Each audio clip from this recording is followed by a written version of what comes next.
Salut les sportives et les sportifs, j'espère que vous êtes en forme. Aujourd'hui nous nous retrouvons pour une nouvelle vidéo. Une vidéo qui va parler essentiellement d'affiner sa taille, comment faire pour que ça soit efficace, quelles sont les étapes par lesquelles on doit passer. Puis voilà, et j'espère que vous passerez un bon moment avec moi et puis sans plus attendre, premier conseil. Je reviens. Des kilos en trop, vous avez pris beaucoup de volume ici, c'est normal, mais ne vous inquiétez pas, j'ai la solution. Ça fait quand même plus de mensongère. Déjà, vous allez commencer par relativiser votre tour de taille. Je vais le faire devant vous. Prendre bien le ventre, on relâche tout doucement jusqu'à atteindre ce qui est normal. Je suis à peu près à 76 cm de tour de taille. Ce qui est très correct pour un homme. Mais en quoi c'est important? C'est bon, t'as fait ton beau gosse, ok, c'est bon. En fait, on pourrait très bien associer ça à un signe de bonne santé. Et puis, vous savez que stocker beaucoup de graisse à cet endroit-là est pas forcément très bon pour la santé. Que ça augmente le risque de maladies cardiovasculaires. Bon bah tu vois, rien qu'en sachant ça, hop, c'est parti, hein, vous allez direction la salle et pas la plage, et puis vous allez bosser pour, comme dirait Alban en bande de fainéants. C'est un petit clin d'œil. Donc oui, non, je pense que c'est important de prendre en compte, voilà, sa santé, c'est le plus important. Alors on parle de santé qui peut amener à des problèmes un peu plus graves, mais on peut parler aussi de santé mentale. Être bien dans son corps, c'est important aussi, donc être à l'aise avec son corps également. Et c'est pour ça qu'aujourd'hui, moi je veux pas qu'on s'arrête à l'aspect superficialité. Oh super, j'ai des abdos. Non, mais surtout à prendre en compte tous ces paramètres qui ont été énoncés. Je pense que le meilleur des conseils que je pourrais vous donner dans un premier temps, c'est voilà, apprendre à relativiser, à prendre en compte ce que je viens de vous dire précédemment. Ensuite, de prendre en compte ce que vous mettez en place actuellement dans votre alimentation et dans votre programme d'entraînement.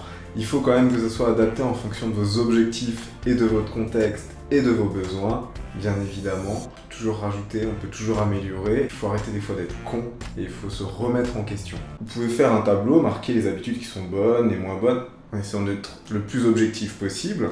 Voir aussi votre programme d'entraînement. Qu'est-ce que vous faites dans votre programme d'entraînement justement pour solliciter cette partie-là? La graisse se loge sur les parties qui sont peu mobiles, plus facilement.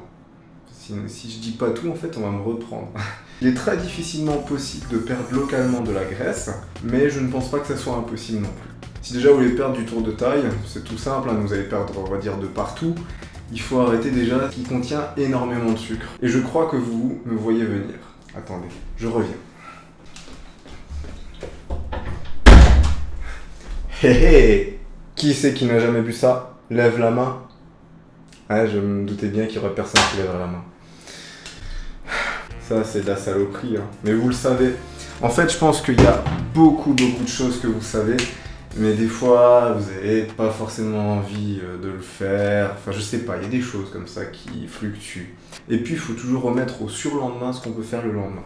Quoi? Qu'est-ce que tu nous racontes là? Tu t'es trompé dans le proverbe, hein? Non, tout ça pour vous dire que si à un moment donné, vous voulez prendre une bonne habitude, n'attendez pas, faites-le. Programme alimentaire, programme d'entraînement, qu'est-ce qui fonctionne pas. Au niveau de votre alimentation, vous pouvez très simplement jouer un peu sur l'apport en glucides, sur le total calorique, le baisser un petit peu, baisser donc les macros en glucides, et ça normalement ça devrait déjà jouer en votre faveur. Ensuite, il faut pas croire tout ce qu'on vous raconte. Je reviens.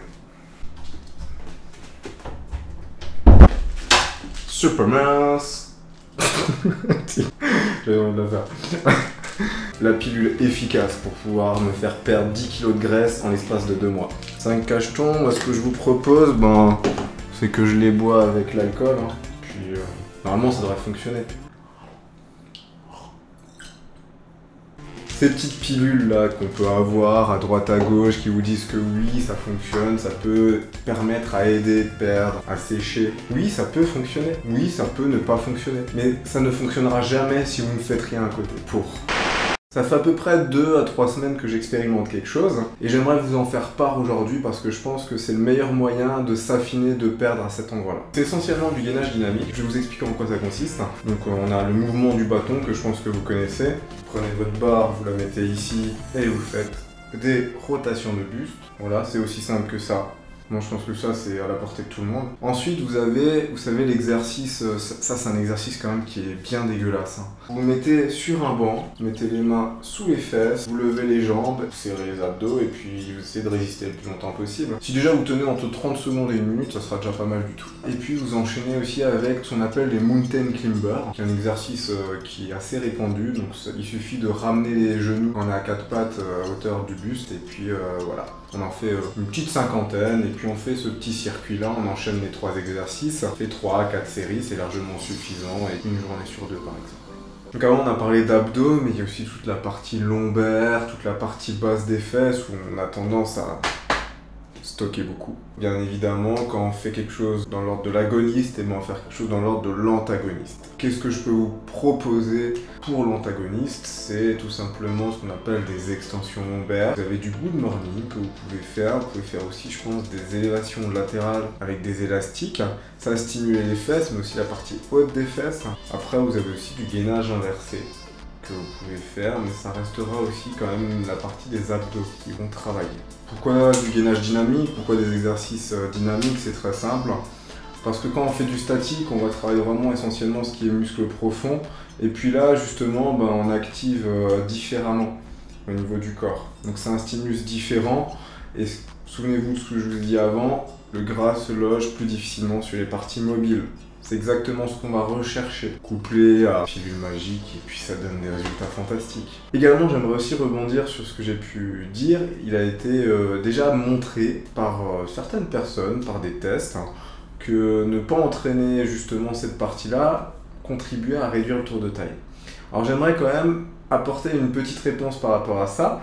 Si à un moment donné vous faites de l'hypertrophie, c'est-à-dire que vous soulevez, vous déplacez des charges qui augmentent, exemple sur l'exercice du crunch à la poulie haute, si vous vous amusez à augmenter le volume d'entraînement, forcément ça va grossir. Comme vous faites grossir vos bras, vos pecs, enfin mes bras ils grossissent pas trop mais c'est autre chose. Il est possible que oui, on augmente son tour de taille grâce à ça. Maintenant, par rapport à la méthode que je vais vous apporter, on n'est absolument pas sur une sollicitation, on va augmenter le volume d'entraînement. C'est quelque chose qui est complètement différent. Et puis si jamais malgré tout ça, vous n'avez toujours pas réussi à atteindre ce que vous étiez fixé en objectif, déjà peut-être c'est que cet objectif-là était trop haut. Ensuite, j'ai une dernière et unique solution à vous proposer. Alors c'est quelque chose que je vais expérimenter prochainement, il s'agit du corset. Vous savez, vous pouvez acheter ça, homme, femme, pour réduire, affiner la taille. Je pense que ça fonctionne. À utiliser seulement dans certains cadres. Vous voyez, je pense que moi je suis compétiteur, d'autres personnes sont compétiteurs. Utiliser un corset, c'est quelque chose qui revient, alors c'est pas banal, mais ça revient plus souvent. Toi aujourd'hui, si tu fais pas de la compétition, quel est l'intérêt d'utiliser un corset? Tu vois, pose-toi ces bonnes questions, pose-toi les priorités. Est-ce que c'est avoir un ventre plat, un ventre fin, ou est-ce que c'est plutôt me sentir bien dans ce cadre-là? Apprends déjà à relativiser avec ton corps, je pense que c'est le plus important. Les centimètres sur la taille, clairement, ça peut être important comme ça ne l'est pas forcément. Ok, il y a quand même une petite partie que j'ai oubliée, mais je crois que c'est volontaire, parce que très souvent les personnes vont vers cette direction-là, alors que c'est aussi un ultime recours. Donc si vous voulez vous affiner également, vous pouvez rajouter une dépense de cardio. Mais c'est une dépense de cardio qui va devoir être en plus de la dépense musculaire que vous allez avoir quand vous faites votre programme muscu à la salle. Et ça sert à rien de rajouter du cardio à du cardio, je pense, dans ce sens-là.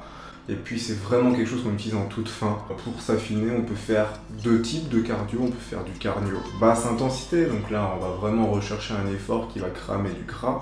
Et on peut faire aussi du fractionné, qui va nous faire transpirer, donc indirectement suer, et perdre de l'eau, et perdre aussi du gras, et du glycogène aussi au passage. Écoutez, j'espère que cette vidéo vous a plu. Si c'est le cas, n'hésitez pas à partager, à liker, à commenter et vous abonner, c'est le plus important. Et puis je vous retrouve mercredi dans 2 semaines pour une nouvelle vidéo. Donc d'ici là, portez-vous bien, tchuss. À la vôtre, moi j'y vais. Je crois que j'ai fini cette vidéo et puis il faut que je récupère du tour de taille. Ciao.